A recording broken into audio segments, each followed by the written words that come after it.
Alright, let's get it out of the way. Don't forget to subscribe, like this video, and leave a comment if you like. Blue Lock episode 4 is about how Team Z has to get their shit together. If not, they're gonna fucking lose. So the plan is for each of them to be able to have a segment in the game so that they could be striker and everyone else follows them. And they go around the room and say, what's your strength? A couple of them were, I have strength in my left foot, and I never give up. And the best one by far is, I have great shooting techniques. I call it the sexy soccer. But of course, when it comes to the main character, usually when it's main characters, it's either they have this really strong ability or it's what he has, and it's, I don't know. All I ever thought about was being a striker, but I was told that I was fucking stupid. So I guess I just have to give up on that dream. Kunigami asks Sagi, why did you pass me the ball if the other guy was open? Sagi says, you know what? I can't even remember. To be honest, I just did it because, who knows? It was a hunch.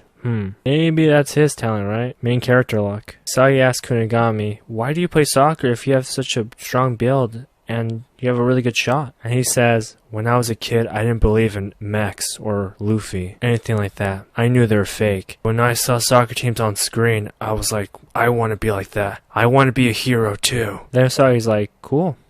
Finish the night, they just split half of a steak and call it. So the next day, it's time for them to go and battle Team Y. And as usual, there's that one character that no one really knows and has been on this team all this time. And what's his quirky thing that he has? He really likes to score on people and think that they're girls. So playing soccer is like a girl who tries to play hard to get. When you finally score a goal, it's kind of like when she's fine, I guess I can date you. And then you're like, yeah, easy. She was never out of my league. But back to the story. The play that they're going to go with is whoever has the highest score will start off, and then it'll get progressively worse and worse. So Batra is the best, I suppose, in the whole team. It's blocked by 3 guys, and this one guy has this giant afro, which I suppose is going to do something in the game because he stands out. Batra did his best, and then the next guy goes, and he does his best, but doesn't work out because the other team scores on them. Fuck! Oh, and this guy's super cocky. He's like, yeah, I knew I was going to make that shot. You should have seen me. What's up? So they try to not let that get to them and refocus because it's only 1-0. And now the angry guy is super pissed. He's like, I'm ready to take these guys on.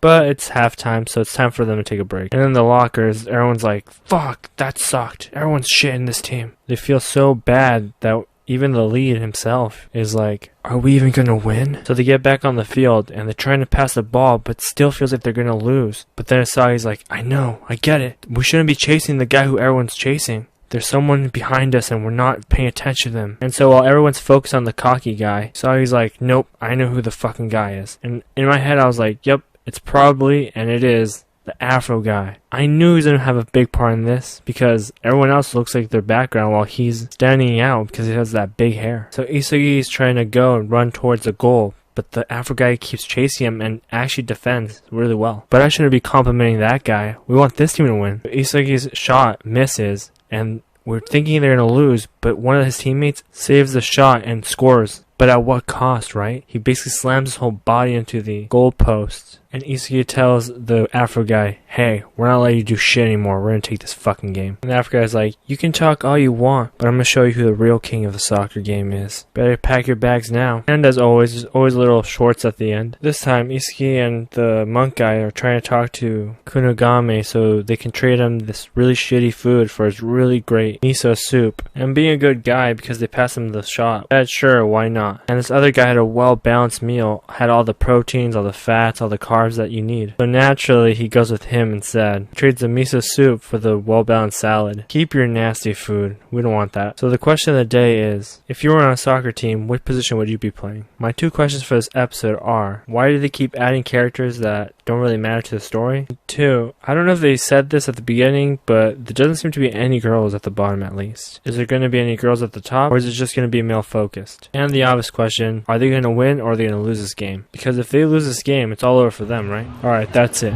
Peace.